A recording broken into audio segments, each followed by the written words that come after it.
Detroit Chamber of Commerce Automotive Subcommittee. He was successful, by the available record, a businessman with deep community ties and a clean regulatory file. There is one detail in Cedar's annual export filings that didn't attract attention until someone looking specifically for it found a pattern: declared destinations that didn't match the actual routing of vehicles. That gap between what Cedar claimed and what Cedar did was how the operation worked. The mechanics were simple. Cash needed to exit Iran and reach North American suppliers. Drone components needed to exit North America and reach IRGC procurement warehouses in Iran. Cedar settled both sides. Vehicles carried the money. Starting in late 2023, Cedar began receiving vehicles from rotating limited liability companies, shells registered in Delaware and Nevada, minimal beneficial ownership disclosure, clean formation histories. Each LLC acquired 3 to 8 Mercedes G-Class SUVs from regional auctions in Michigan and Ohio. Payments came via certified bank draft through Cyprus-registered accounts. Cedar handled export paperwork. On the export form, destination was Dubai, UAE. The buyer was a registered import company in the Jebel Ali Free Zone, a legitimate entity with an active UAE trade license and prior transaction history with Cedar. That's what the paperwork said. The actual journey: each vehicle drove north from Hamtramck on I-75, then east across Ontario on the Trans-Canada Highway to the port of Halifax. At Halifax, title transferred to a Maltese shell company, Harborline Maritime Solutions, incorporated in Valletta under directors with no U.S. court filings. Harborline reflagged the cargo. The new destination on the Halifax manifest: Bandar Abbas, Iran. Inside each frame rail and rear quarter panel, vacuum-sealed currency. Halifax customs agents processed Cedar's vehicles according to standard procedure. They verified titles. They checked declared values. They did not routinely remove factory body panels and probe frame cavities with fiber optic cameras. The paperwork was clean. The vehicles looked normal. The declared buyer was legitimate. What Cedar's modification team had done was invisible during standard border processing. The modification bay at the rear of Cedar's Hamtramck yard was a separate workspace. Access through a keypad-locked gate, separate from the general facility, visible from the main lot but not from Holbrook Avenue. Inside, hydraulic lift systems, pneumatic panel removal tools calibrated to factory specs, adhesive solvents matched to Mercedes formulations, vacuum sealing equipment, and a custom frame measurement guide for the G-Class that established cavity dimensions and maximum weight before suspension anomalies would trigger at commercial weigh stations. 6 men ran the bay. None appeared on Cedar's payroll. All were paid weekly in cash by a paymaster working from a secondary lot in Warren, Michigan, a facility Kushnevis controlled through a third-party LLC, licensed as a vehicle staging business with legitimate transactions running alongside the primary operation. Each G-Wagon underwent a 12 to 16-hour sequence. Rear quarter panels and interior access panels removed using pneumatic tools that left no visible damage. The G-Class ladder frame provides continuous cavity space running longitudinally along both sides. Vacuum-sealed currency bricks, 30 centimeters by 20 centimeters, $50,000 each in mixed denomination U.S. currency, loaded into cavities in stacked formation. Each vehicle's load was managed to stay within parameters that wouldn't alter handling or trigger suspension anomalies. Panels resealed with factory-matched structural adhesive, cured under heat lamps. Surface restored to factory appearance. 12 hours minimum start to finish. The completed vehicle was indistinguishable from any other unit waiting for shipment. 90 vehicles at the point of the raid. Approximately $1.6 million per vehicle. $147 million total. That cash wasn't revenue from vehicle sales. It was payment from an IRGC financial intermediary to a network of 14 North American companies supplying drone-grade gyroscopes and precision actuators under false aerospace letterheads since early 2024. The actuators and gyroscopes moved from North America through Turkey, then Georgia, into Iran via the Caspian corridor. The cash moved the opposite direction, out of Iran through Halifax to supplier accounts routed through the Cyprus intermediary. A closed loop. Cash flowing west. components flowing east. Cedar as the fulcrum. The 14 suppliers weren't identically structured. Some were small aerospace parts distributors with years of legitimate transaction history, using clean compliance records as cover. Several had employees at operational levels who appear to have had no knowledge of what their company's principals were doing. A few were incorporated specifically for the purpose, with a thin layer of legitimate business layered over the primary function. All 14 shared one thing. They were moving precision electromechanical components restricted under export administration regulations, components that cannot be shipped to Iran under any license category or declared purpose under current regulatory framework. Precision actuators define drone guidance system capability. These components specify the drone's ability to maintain stable flight, execute precise targeting adjustments, and resist electronic countermeasures. Iranian drone programs have been a documented concern for U.S. military planners since at least 2022. The components Cedar's network was funding went directly to those programs. Not hypothetically, directly. If you find this case significant, give this video a like before we get into what a Treasury analyst found in October 2025, because what starts as 7 wire transfers turns into something considerably larger than a car yard in Hamtramck. The flag came on a Tuesday afternoon in late October 2025. An analyst at the Office of Foreign Assets Control, named Chen Wei, was reviewing flagging reports from a Toronto-based correspondent bank. A name and a beneficial ownership disclosure generated a partial match against a subsidiary of an Iranian entity added to OFAC's specially designated nationals list in March 2025. OFAC's SDN list runs over 4,500 designated entities. U.S. financial institutions screen all transactions against it automatically. Hits are reported. Most are false positives. An analyst can move through dozens in an hour. Chen Wei pulled this file instead of moving on. 7 wire transfers. October through December 2025. Each from a different institution, a credit union in Nicosia, a commercial bank in Valletta, 2 separate Dubai-based accounts, each landing in a different American LLC account, small companies in different states, different industries, no obvious connection. Individually, each transfer looked standard.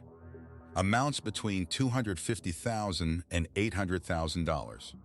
Standard memo line correspondence. Originating institutions registered and operating legally. The 7 transfers shared a characteristic that didn't appear on individual records. All originated from institutions that maintained correspondent banking relationships with a Tehran-registered entity, not the SDN-listed entity directly. A parallel shell, different name, same principles, that appeared twice in OFAC classified intelligence files and had been flagged as an IRGC financial intermediary in a classified assessment from 18 months prior. 7 transfers from IRGC-adjacent financial channels, all landing in American LLC accounts. All 7 LLCs, when Chen Wei traced their payment histories, had made payments to Cedar Auto Export LLC, Hamtramck, Michigan. Chen Wei drafted a referral to DSS Financial Crimes and marked it Priority 2. She expected it to sit in review for 2 to 3 weeks. It was on Agent Marcus Webb's desk by 5 p.m. the following day. Webb ran Cedar through standard intelligence databases within an hour. Clean Export Administration Regulations record. No prior enforcement actions. No SDN-listed entities in beneficial ownership filings. Shashnavis, naturalized citizen, no criminal history, active export compliance certificate. Nothing anomalous on the surface. Webb requested Cedar's historical export records from the Census Bureau's automated export system. 832 vehicle export declarations in the preceding 12 months. Declared destinations tracked with Koshnevis's public statements: UAE, Kazakhstan, Cyprus, United Kingdom. But 41 declarations listed a single Dubai import company as buyer. One buyer, 41 vehicles, 12 months. That Dubai company appeared in 2 prior DSS background files related to indirect Iran transshipment investigations. Not sanctioned, not formally flagged, but present in secondary reference material. Webb requested UAE customs import records for that company through a formal legal assistance channel. Records came back in 9 days. 17 inbound vehicles from Cedar, not 41. 24 vehicles declared as exported to Dubai had no matching import record. That number couldn't exist in a legitimate business.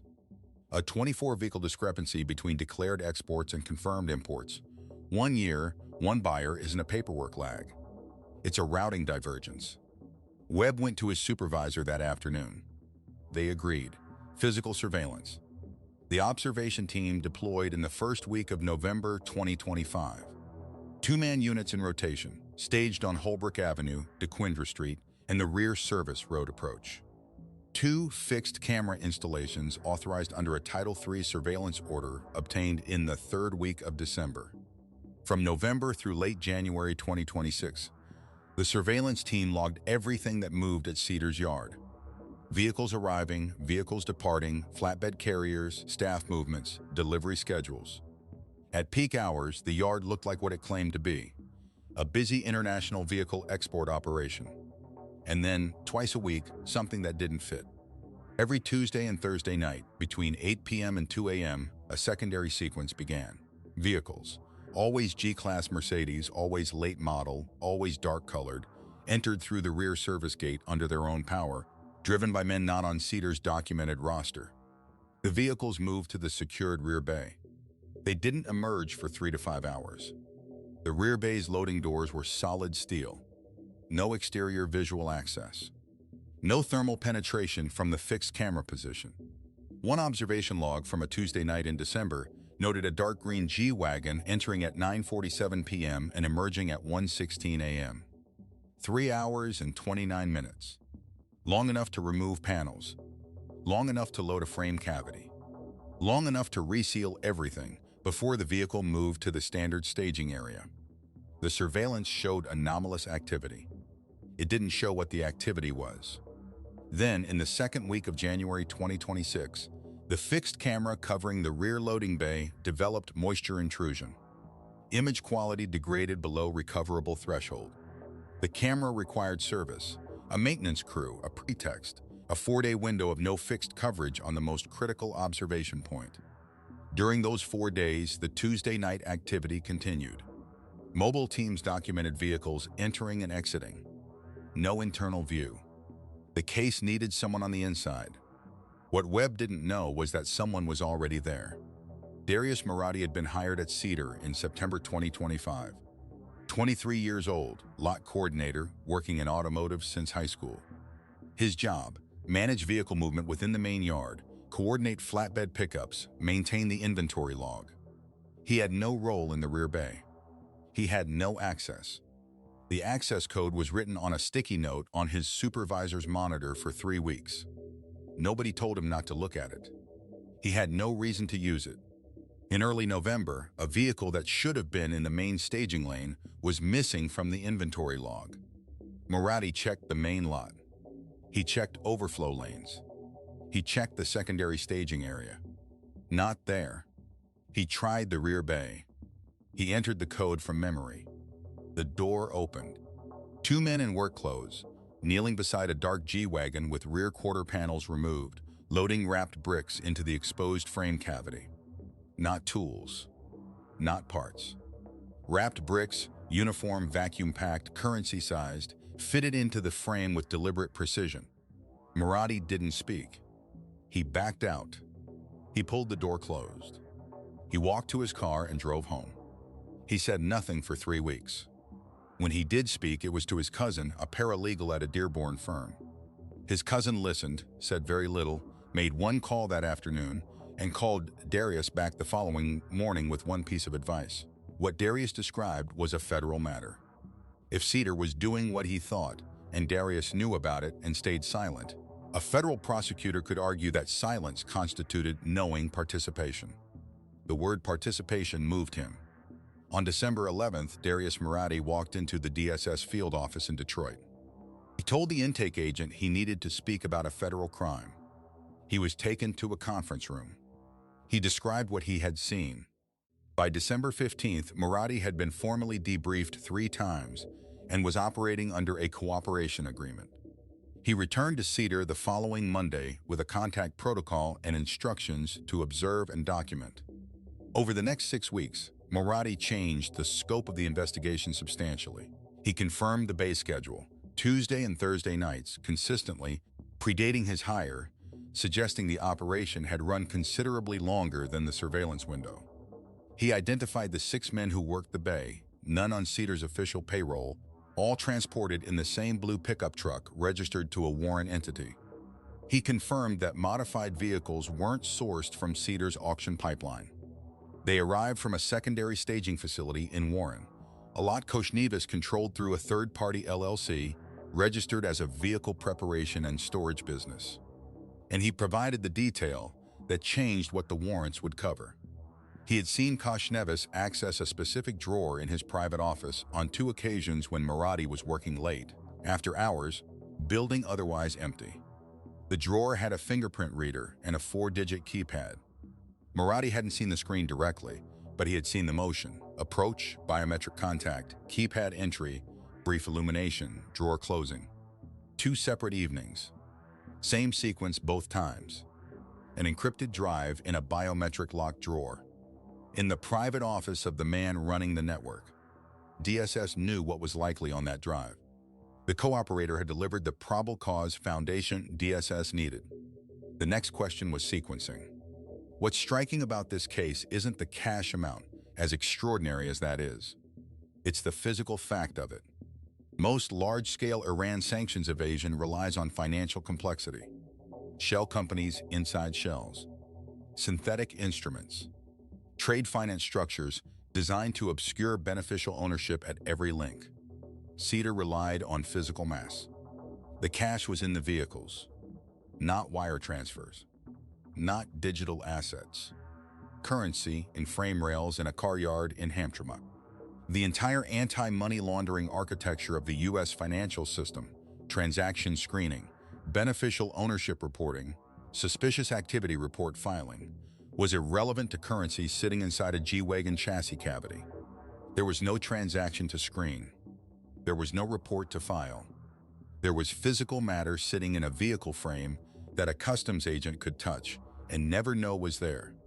The most sophisticated element wasn't the financial structure. It was the decision to go analog. In a regulatory environment designed to detect digital financial crime, they moved paper. By February 2026, DSS and FBI had a 43-page probable cause affidavit supporting warrants for Cedar's main yard, the Bloomfield Hills residence, and the Warren facility. The warrants were in magistrate review.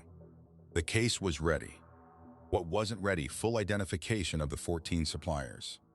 The encrypted ledger in the biometric locked drawer in Koshnevis's private office held those names. But they couldn't enter the building without executing the warrant. And executing without first identifying the suppliers created a problem. Once Cedar went down, the network would know. Every unidentified supplier at execution would have hours, potentially days, to destroy records. The plan was to continue building supplier identifications through parallel channels over 6 to 10 weeks. Execute in April or May. Hit Cedar and the suppliers simultaneously. Then on June 4, 2026, Iran announced a partial blockade of the Strait of Hormuz. OFAC's National Security Division made a determination, communicated to DSS and FBI within 48 hours. If Cedar's supplier network was still active, if components were still moving, then every additional week of delay meant additional weeks of IRGC drone component stockpile accumulation. At the moment, those stockpiles might be deployed against U.S. assets in the Gulf. The 6 to 10 week identification timeline was removed from consideration. On June 6th, DSS and FBI convened a joint operational session at the FBI Detroit field office. 8 principles. 1 question: move now, with 12 of 14 suppliers unidentified, or hold. You have 11 weeks of surveillance footage. You have a co-operator. You have a 43-page affidavit. You have a biometric locked drawer that almost certainly holds the full supplier ledger. But you haven't identified 12 of 14 targets. Move now, and those 12 get hours of warning the moment Cedar makes the news. Hold, and the components keep moving under blockade conditions. The decision came on June 7th. Execute at 4:30 a.m. on June 9th. Simultaneous warrants across Michigan, Ohio, Pennsylvania. RSEM pre-staged at Halifax. Moving when they did was probably right for the geopolitical situation and wrong for the full investigative picture. DSS and FBI had an airtight case against Cedar and Koshnevis. They had a workable case against 2 of the 14 suppliers. The other 12, when Cedar made the afternoon news on June 9th, had time to act on that information. Whatever was on site at their locations at 4:30 a.m. may not have been there by 5 p.m. The 147 million seized. The 64 boxes of drone components. Those numbers are real. The 12 suppliers who walked out of their offices knowing the network was burned. That's also a real number. Did federal prosecutors make the right call, moving under blockade pressure with incomplete supplier information, or did geopolitical urgency compromise the broader case? That will be relitigated in a federal courtroom. At 4:30 a.m. on June 9th, the teams moved. At Cedar's Hamtramck yard, the main gate was breached in 38 seconds using a hydraulic ram. 3 tactical elements fanned into the yard. First to the main office building, second to the secured rear bay, third to the vehicle staging area.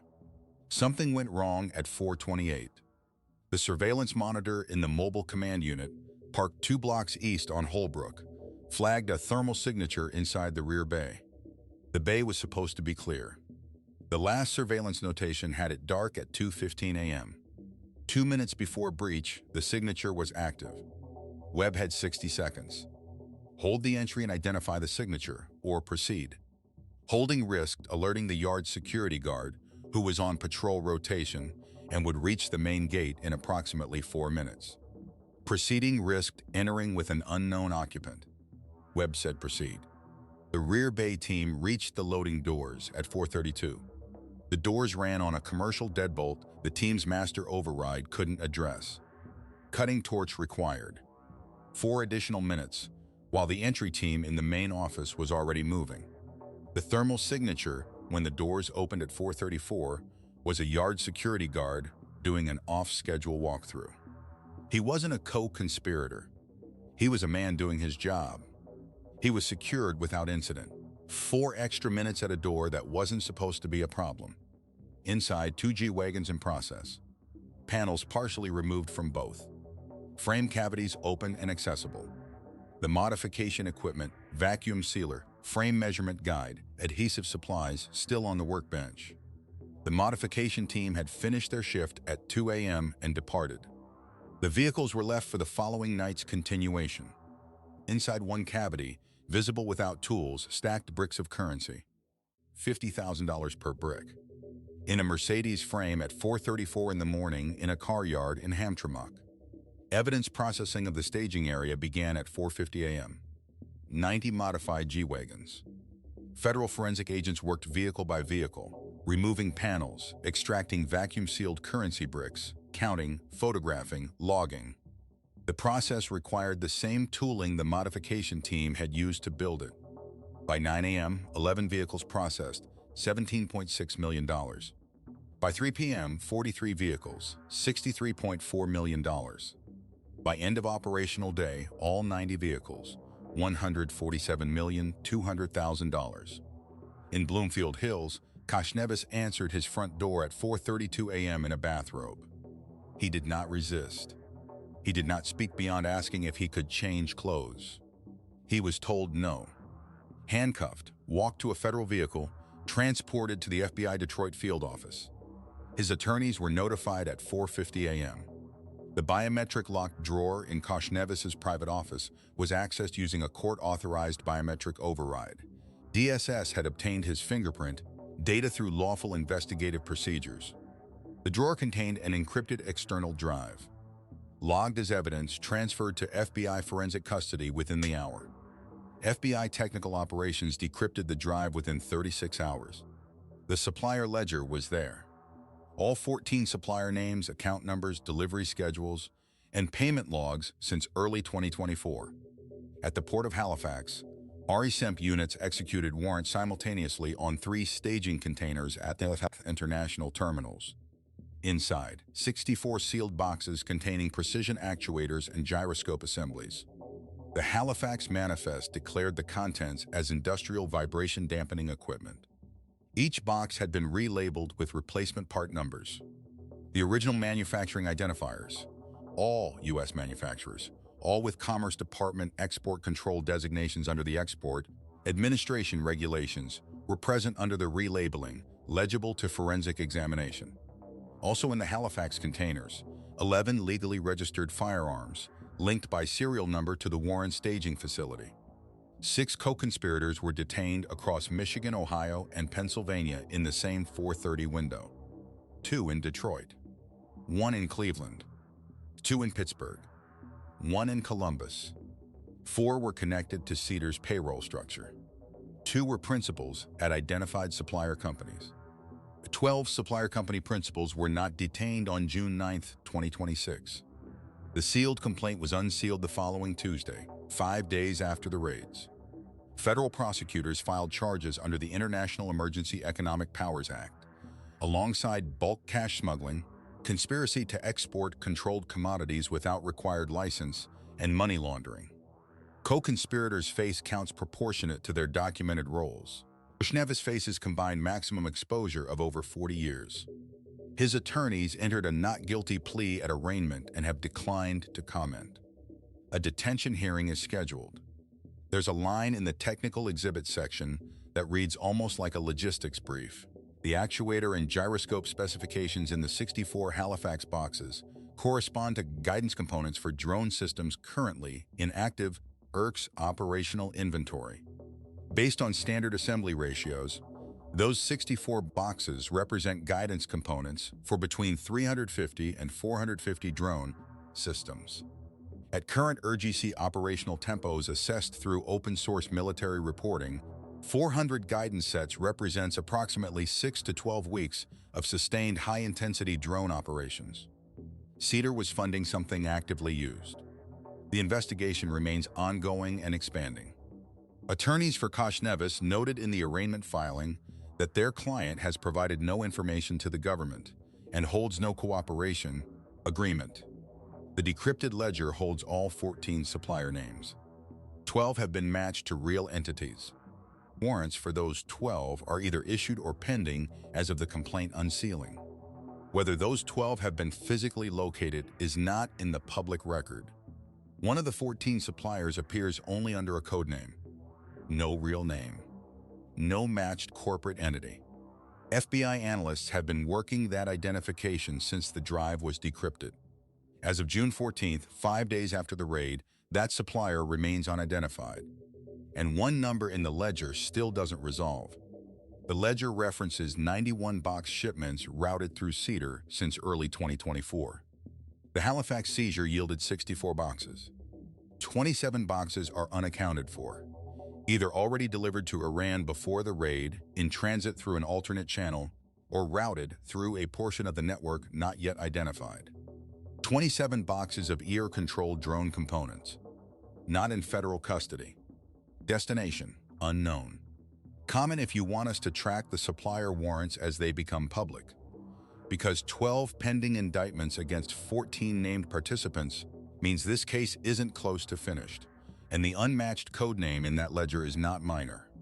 Subscribe so you don't miss what comes next.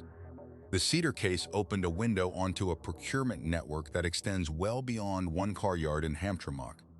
What was unsealed last Tuesday is not the full picture. The $147 million is in federal custody. The 90 G-Wagons are in a federal impound lot on Holbrook Avenue. The yard is dark, chain-link sealed with a U.S. Marshals Service notice on the gate. Koshnevis built Cedar over 16 years. The modification operation ran for approximately 26 months. There is one question the public record does not answer. Who inside the Port of Halifax was processing Harborline Maritime Solutions' reflagged manifests? When a vehicle declared for Dubai is reflagged mid-transit for Bandar Abbas, that change goes through a port manifest system. Someone processed those changes. Harborline is a Maltese shell company. Its principals are not named in any court filing. The investigation is American. The jurisdiction is Canadian. That thread leads somewhere. Right now it leads to a blank page. The network is dismantled. The demand that created it still exists. The components that moved through Cedar before June 9th are not accounted for. The unidentified supplier is still unidentified. The 27 missing boxes lead somewhere. The yard on Holbrook Avenue is dark,